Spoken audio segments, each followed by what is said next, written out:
Bonjour, bienvenue dans l'éco-responsable franco-suisse. Je suis Christophe Darfeuille, membre du Courant 812 depuis plusieurs années. Le Courant 812, c'est un réseau d'entrepreneurs franco-suisses qui longe les 812 km du Rhône, d'où son nom. Il existe bientôt depuis 10 ans et a pour objectif de comparer les initiatives des entreprises de chaque côté de la frontière pour la transition écologique et la biodiversité. Aujourd'hui, nous allons parler de la vigne face au réchauffement climatique et comment les viticulteurs se préparent à affronter ces hausses de température.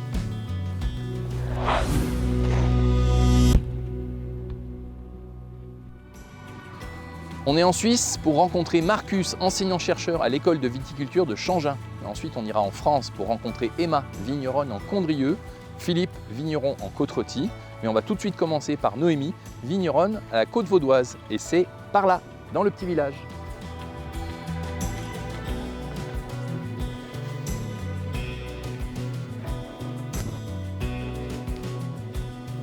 Noémie, bonjour. Et bonjour, bienvenue. Alors, comment s'appelle votre domaine? Le satyre. Le satyre. Ça ne s'invente pas. Et d'où ça vient? C'est le nom qu'a choisi mon grand-père, ou plus généralement les hommes de la famille. Et du coup, vous mettez en place plusieurs techniques pour essayer d'anticiper un peu ce fameux réchauffement climatique. On fait notre possible, je pense, comme à peu près tous les vignerons. La spécificité du domaine, c'est d'être déjà en viticulture biologique, et majoritairement planté de cépages rouges, dont le pinot noir, qui est un cépage qui a quand même des exigences climatiques bien particulières. Là, je vois par exemple, vous avez des poules qui circulent, ça contribue d'une certaine manière à votre culture biologique de la vigne, mais c'est peut-être pas ces solutions-là qui vont adapter au réchauffement climatique. Je mets quand même, comme je vous le disais, la production bio dans le cadre des solutions, parce qu'au-delà des questions de la biodiversité en général, cet impact sur l'acidité dans les vins est important aussi. Et voilà, des poules vigneronnes, toutes fières. Donc ça fait des œufs, ça broute, ça fume le sol, ça nettoie, tout en un. Oui, on dit toujours que le fumier de poule, comme les poules mangent des graines, favorise le grain, donc le fruit, tandis que le fumier de vache, vu que la vache va plutôt manger de l'herbage et des feuilles, ça va favoriser les feuilles et donc les racines. Alors en fonction de l'âge de la vigne, on peut favoriser on crée un écosystème. Oui. Mais c'est vrai que si on peut trouver des réponses qui s'attaquent finalement à ces deux problèmes contemporains, le réchauffement climatique et la biodiversité, ça c'est le Graal, incontestablement. Le Graal, oui. Et dans ce sens-là, peut-être que la vitiforesterie, alors là on peut vraiment classer sous solution à très long terme et d'avant-garde, est une solution, puisque d'un côté, effectivement, en fonction du choix des essences, on va pouvoir favoriser les chauves-souris, tout un certain nombre de mammifères, les oiseaux, les reptiles, mais aussi avec ces arbres, on va pouvoir apporter de l'ombre, de la ventilation, évidemment la capture de CO2, mais plus généralement, ça va aussi tempérer les écarts extrêmes de température. Cette image donc du coup, l'arbre, qu'on comprenne bien, apporte de l'ombre aux vignes, et les vignes récupèrent de la fraîcheur? Alors il y a l'aspect ombre. Oui. Et baisse des températures. Alors, je lisais que 100 arbres par hectare, bon, ça je vous avoue que c'est quand même beaucoup, peuvent faire descendre la température de 3 à 5 degrés sur la parcelle. Donc on arrive sur la fameuse parcelle que vous venez juste d'acquérir, c'est ça? Oui, tout récemment, elle est en bordure de village, proche de la salle communale, la salle des fêtes, vous avez l'école aussi. Okay. Là, on vient d'acquérir cette parcelle, puis on est parti tout de suite dans cette rangée de hutins, comme on dit en vaudois ou en genevois. On voit vraiment, les pieds de vigne sont juste là, ils sont pris un peu dans la végétation, mais ils sont déjà plantés. Oui, et puis malgré ce millésime finalement assez solaire, pour résumer 2022, normalement on ne pensait pas installer un système de goutte à goutte ni pour nos arbres, mais là nos petits cèpes l'ont imposé. On retombe dans la question d'une irrigation qui peut être nécessaire sur les premières années de vie. 1940, c'est la date de création entre guillemets de l'exploitation. Est-ce que les cépages ont changé depuis? Est-ce que vous vous êtes adapté au réchauffement climatique avec des nouveaux cépages? Alors il y en a peut-être deux qui me viennent à l'esprit. Le dernier que j'ai planté, c'est la mondeuse. C'est un cépage savoyard bien connu. En fait, la mondeuse était présente à Benien au XIXe siècle. Elle avait même pour ce village une certaine réputation, mais elle a été, aussi dans le cadre des changements du Phylloxera, remplacée largement par le chasselas. Il faut dire que c'est un cépage quand même tardif et qui a tendance à peu monter en alcool. Mais ça, c'était un défaut au XIXe. Et maintenant, au XXIe, c'est un avantage. Du coup, est-ce qu'il y a des échanges un petit peu entre Agroscope, INRAE? On a des cépages comme par exemple le Gamaret qui maintenant, sauf erreur de ma part, dans certaines appellations françaises autorisées, qui est un cépage comme ça qui a été obtenu par l'agroscope. C'est toute notre famille, les Garas noirs, les Diolis noirs. En fait, c'est des cépages qui ont largement pris leur place dans le vignoble suisse. C'est vrai que le canton de Vaud s'était consacré depuis plusieurs décennies au chasselas et l'arrivée des Gamarets et Garas noirs, ils ont très vite trouvé leur place. Le Valais, qui est un canton montagneux, bien sûr, ils sont partis sur une autre sélection de cépages, comme le Dioli noir. Mais les travaux de l'agroscope sont, oui, très suivis. Bien, merci Noémie pour ce tour d'horizon. On a appris plein de choses sur l'adaptation au réchauffement climatique. Il y a à faire. Il y a à faire, voilà, exactement. Et puis je vois que votre collègue est arrivé, donc vous avez encore du boulot sur la planche. Exactement, c'est plutôt cave en ce moment. À Merci de la bientôt. visite. Au revoir. À bientôt.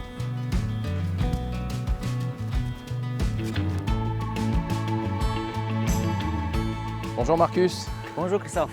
Alors vous êtes le responsable de l'université de Changin, c'est ça? Du secteur viticulture. Du secteur Donc, viticulture. je suis professeur de viticulture ici à Changin et le chef de secteur de viticulture. D'accord. Donc là, on voit des exemples de filets. Ces filets, ça sert pour faire de l'ombre pour les vignes? Ça, c'est surtout contre la grêle. Ah, contre la grêle. Ouais, J'ai vu que ça existait en blanc pour protéger des vignes. il y a des gens qui font des essais avec pour justement mettre l'ombre pour limiter la photosynthèse. C'est efficace? C'est en train d'être étudié. Il y a quand même beaucoup de contraintes au niveau travail dans les vignes après.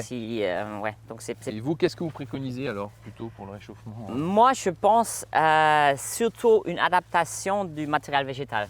On a justement un essai sur les porte-greffes. Oui. Ça, c'est l'autre grand levier, je pense, face au changement climatique. Même très important, très négligé à mon avis, d'adapter les porte-greffes. Surtout dans nos régions septentrionales, frais, comme en Suisse, en Allemagne, nord de la France, où classiquement, on a toujours utilisé des cépages et des porte-greffes à faible vigueur, SO4, 3309, etc., justement pour raccourcir le cycle végétatif de la vigne. Parce qu'il fait c'est trop froid pour la vigne pour que les cépages plantés ici mûrissent au bon moment. Donc on avait toujours ces porte-greffes à cycle court qui en même temps ne sont pas très résistants à la sécheresse. D'accord. C'est un peu ça va un peu ensemble. Et là, une chose qu'on teste, qu'on va visiter là, c'est les porte-greffes qui sont beaucoup utilisés dans le sud de l'Europe. Donc ça, c'est un essai avec différents porte-greffes, les porte-greffes qui sont plus adaptés à la Mais ça sécheresse. sert à quoi un porte-greffe? Et un porte-greffe, je vous explique. Là, on a la vigne européenne, donc dans ce cas-là, c'est du chasselas, donc le cépage, avec un certain clone. Et ici, donc le cépage s'arrête ici, si vous voulez. Et cette partie-là, c'est la partie porte-greffe. Donc, C'est le porteur. la partie racine, si vous Ok. voulez. Donc, cette partie-là, c'était introduit on a découvert après la crise phylloxérique. Le phylloxéra, c'est un insecte qui mange les racines et ça a presque détruit la viticulture en Europe. D'accord. Et en fait, on s'est rendu compte que les cépages américains qui ont coévolué avec l'insecte, le phylloxéra, ils sont résistants. La partie racine est résistante au phylloxéra. Donc là, on est dans la partie, on peut dire conservatoire, les variétés anciennes? Oui, collection de cépages, variétés anciennes et modernes aussi. Donc ça, c'est notre collection de cépages qui est plutôt, qu'on a pour des raisons pédagogiques, surtout pour les étudiants. Donc voilà, on a des cépages, comme vous voyez ici, par exemple, Cornalin, c'est un cépage autochtone, suisse ou d'Arotin. Cornalin. Et là, c'est le rouge du pays, ça c'est la migne. La migne. Donc, si vous voulez, c'est des cépages qui sont très anciens, qui étaient un peu oubliés parce qu'ils ne sont pas très faciles à cultiver. Le cornalin, il est très sensible au dessèchement de la rafle, il a des problèmes physiologiques. Donc, les viticultures. Mais c'est intéressant pour le réchauffement climatique, ça? Oui, en fait, c'est des cépages, surtout le cornalin qui est un cépage très tardif. Donc, on peut dire avec le changement climatique, on doit les récolter de plus en plus précocement, de plus en plus tôt. Ah, bah oui, c'est vrai, les vendanges ont lieu de plus en plus tôt. Ouais, donc du coup, on perd un peu de typicité. Et en moyenne, c'est comme on a vu avant, de changer le porte-greffe, on peut changer les modes de culture, mais au mi à long terme, on doit aussi changer ou penser à changer les cépages pour choisir des cépages qui ont besoin plus de température pour arriver à une bonne maturité, comme par exemple le cornalin. Donc, il y a un certain intérêt pour ces cépages vieux autochtones qu'on a laissé un peu tomber quand on a commencé à planter des cépages plus internationaux, du Merlot, Syrah, un peu partout. Et là, on revient un peu à des choses autochtones qui sont uniques ou qu'on sait bien cultiver, qui ont des caractéristiques intéressantes. Super. Donc, ouais. Ben écoutez, merci Marcus. Là maintenant, on va aller voir un petit peu comment ça se passe côté français et on va faire la comparaison. Merci, à bientôt. Au plaisir, Christophe. À Au bientôt. revoir. Au revoir. Ah bah je connais ça. On l'a aussi en France.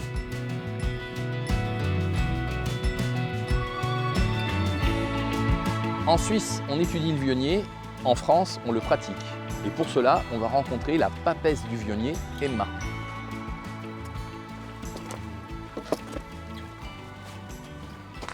Bonjour Emma. Bonjour Christophe. Alors, comment tu adaptes tous les cépages de ta production au réchauffement climatique? Eh bien allez, on va aller voir ça. Donc comme tu peux le voir ici, on est tout enchaillé. Ah mais je vois que vous arrosez les vignes, il y a un robinet. Ah non, aucune chance. Pourquoi? Aucune chance.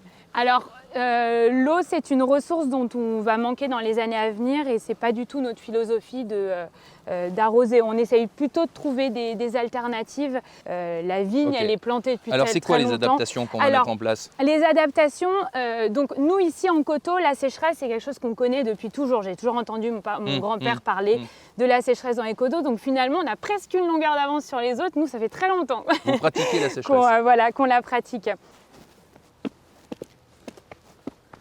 Ah bah là, je vois un plan qui a eu un coup de chaud, comme on dit. Voilà, exactement, canicule 2022. Donc ça, c'est les gros enjeux du réchauffement climatique chez nous. C'est justement le changement de tous ces pieds morts dans le vignoble. Et comme tu peux le voir, c'est très difficile quand il y a une concurrence déjà en place. Et quand il y a une année de sécheresse, voilà ce qui se passe. Et est-ce qu'on peut, sur des jeunes plants comme ça, est-ce qu'on peut pas faire un paillage autour? Alors, on va rentrer un peu dans le technique, mais le paillage sur les jeunes, en fait, c'est qu'on est obligé après de le laisser tout le temps. Voilà. Okay. Donc on préfère les racines vont plutôt partir à l'horizontale et nous, tout ce qu'on veut ici, c'est que les racines elles plongent. Chercher loin. Donc voilà. C'est quelle proportion? Alors, très honnêtement, cette année, 90% d'échecs. Ah oui. Donc il y a toute une recherche qu'on fait sur les porte-greffes. Donc on a fait des tests de différents porte-greffes justement pour arriver à trouver des porte-greffes vraiment résistants. Donc on est tout en recherche justement en ce moment avec notre pépiniériste sur des essais de porte-greffes puisqu'aujourd'hui le porte-greffe qui était utilisé ne fonctionne plus. Et voilà, donc là, celui-là non plus visiblement n'a pas fonctionné. Et si tu te retournes juste derrière, il y a la seule chose qu'on arrive à faire face au changement climatique et ce réchauffement, c'est en fait, là si tu vois, ça n'a pas tout à fait les mêmes feuilles qu'à côté. Non. Ça c'est le plan américain directement. Donc c'est le porte-greffe qu'on vient donc planter, voilà. Et donc on va attendre qu'il pousse et ensuite nous allons nous-mêmes en fait faire poser le greffon. Parce que celui-là il était acheté tout fait. Voilà, lui c'était un greffé soudé. Ok. Ah bah dis donc, les feuilles là elles sont grosses. Qu'est-ce qui se passe? Oui, tu vois que c'est plus dense, l'influence de la source qui est juste à côté. Il y a une source là? Oui, il y a une source et bon, elle a été un peu asséchée là, mais il y a toujours une vigueur qui est beaucoup plus forte justement quand il y a une zone proche de l'eau. D'accord. Alors du coup là, l'influence de la source, ça va faire des raisins plus gros? Alors oui, forcément, l'eau va gonfler un peu plus les raisins. Ils sont moins... Du coup, c'est bien, ça fait plus de production, non? Ça fait plus de jus. Plus de jus, ouais. Oui, mais nous, on ne cherche pas, dans des vins de terroir, on ne cherche pas la surproduction. C'est d'ailleurs pour ça qu'on choisit bien notre matériel végétal, de manière à, voilà, on cherche l'excès de jus, voilà, ça va un petit peu aussi gommer l'effet millésime, l'effet terroir, et ça homogénéise en fait les années. Et ce qui est incroyable dans notre métier, c'est justement de faire des vins avec du caractère et avec un effet millésime. Alors Emma, tu as d'autres techniques à nous montrer? Et alors, puisqu'on est ici, je peux te montrer nos essais. Quand on soulève le paillage, on voit bien que les sols sont beaucoup plus frais que sur le reste non paillé. Tu vois là, ça préserve beaucoup plus la fraîcheur. Ah oui. Et alors que voilà, sur le... Est-ce que ça peut jouer sur plusieurs degrés? Alors oui, ça peut jouer sur plusieurs degrés et ça conserve beaucoup. Quand les pluies veulent bien tomber, ça conserve beaucoup plus justement cette fraîcheur pour la vigne. Donc elle s'est plutôt bien comportée. Et mettre de l'ombre? Et bien regarde, nos échalas, ils sont très hauts. Et c'est justement pour ça, c'est pour mettre de l'ombre sur les raisins. Okay. On a sur le Vionnier et la Syrah en vallée du Rhône, on a un port très développé et une surface foliaire exposée plus importante que partout en France. Et j'ai vu qu'en bas, tu étais en train de dégager des terrasses. Pas terrasse, chaillée ici. Chaillée. Okay. Exactement, sur les 2 dernières chaillées du coteau, on a décidé de replanter des arbres fruitiers, justement toujours dans ce but. Pour amener de la fraîcheur. Voilà, de fraîcheur, de diversité également. Et donc on a fait voilà, tout ce travail en bas de coteau, c'est de trouver voilà, comment des petites choses qui vont pouvoir apporter de la fraîcheur. D'accord. Ah ben voilà. Et ben regardez, il n'est pas magnifique ce coteau? Ah oui, c'est ça, le typique Condrieu, c'est ça. Exactement, le cépage Vionnier. La naissance du cépage Vionnier, je peux vous dire qu'il n'est pas prêt de s'éteindre. Merci Emma. Merci Christophe, à bientôt.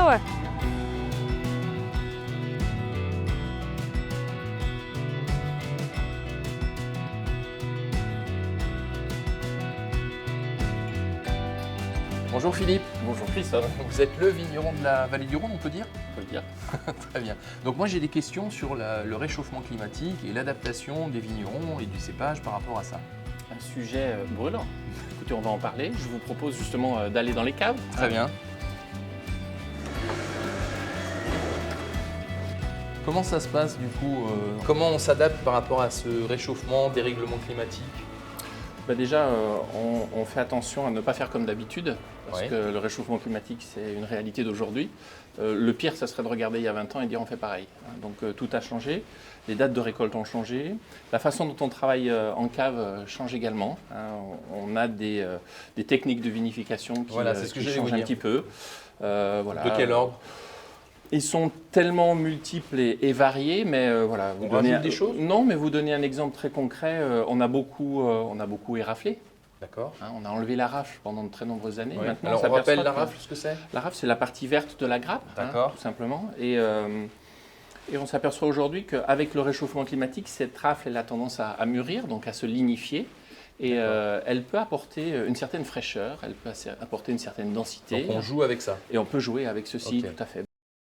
Du coup, est-ce qu'il y a des vignobles qui ont un cépage particulier qui peuvent s'adapter au réchauffement climatique? Dans le nord, c'est très simple. On a la Syrah, Oui. en rouge, Vionnier, Marsanne et Roussanne pour les blancs. Voilà, c'est assez limité. Le spectre est très large dans le sud. Une appellation comme Châteauneuf-du-Pape, c'est jusqu'à 13 cépages différents. Ah oui. Et là, on s'aperçoit que des cépages qui ont été un petit peu oubliés, des cépages dits secondaires ou tertiaires, voilà, sont des cépages réutilisés et à réinterpréter aujourd'hui. Peut-être moins haut en alcool, avec des acidités un petit peu plus fortes. Donc ça va être intéressant, ça va nous permettre de rééquilibrer nos assemblages, de faire des vins qui ont plus de buvabilité, moins d'alcool et qui sont simplement plus intéressants à découvrir. D'accord. Alors là, on est dans une partie atypique quand même. Oui, atypique, en tout cas historique. Historique. Voilà, ça, ce sont les plus vieilles caves de Côte-Rôtie. Ce sont des caves qui ont un petit peu plus de 3 siècles et demi. Et disons que pour nous, ce sont nos caves fétiches. En tout cas, c'est celles qu'on préfère.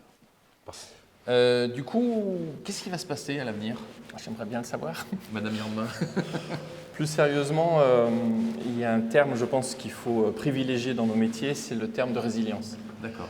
Le changement climatique, il est là. Il y a bien que les gens qui travaillent dans les bureaux à Paris qui se posent la question encore aujourd'hui. Quand on est dehors, beaucoup de jours dans l'année, on voit bien que ça a beaucoup changé. Je ne suis pas pessimiste. Non. Je ne suis pas pessimiste parce que je crois qu'on est dans une région où la viticulture est en place depuis de très nombreuses années. Je rappelle que Côte-Rôtie-Condrieu, c'est 2400 ans d'histoire. On peut imaginer, les relevés de température, je crois que c'est 1905, donc c'est pas très très vieux, mais on peut imaginer que sur ces 2400 ans, il y a eu des moments où ça a beaucoup chauffé, puis il y a eu des moments où ça a été très très froid. On a vu ces derniers millésimes une série de 5, ou plutôt 6 millésimes exceptionnels, 2015, 16, 17, 18, 19, 20, voilà. Ils sont plutôt chauds.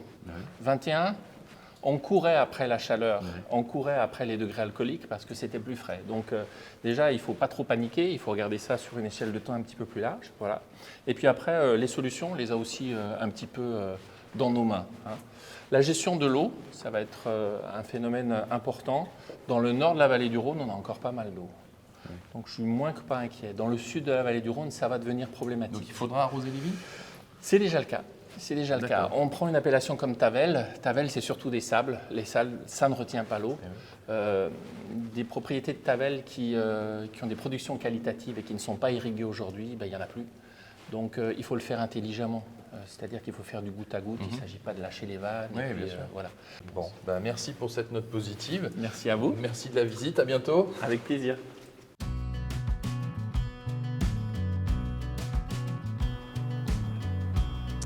Voilà pour ces quelques témoignages et les bonnes pratiques partagées de chaque côté de la frontière, pour que notre mode de vie s'adapte au changement de climat le long des 812 km du Rhône. À bientôt pour un nouvel épisode de l'éco-responsable franco-suisse.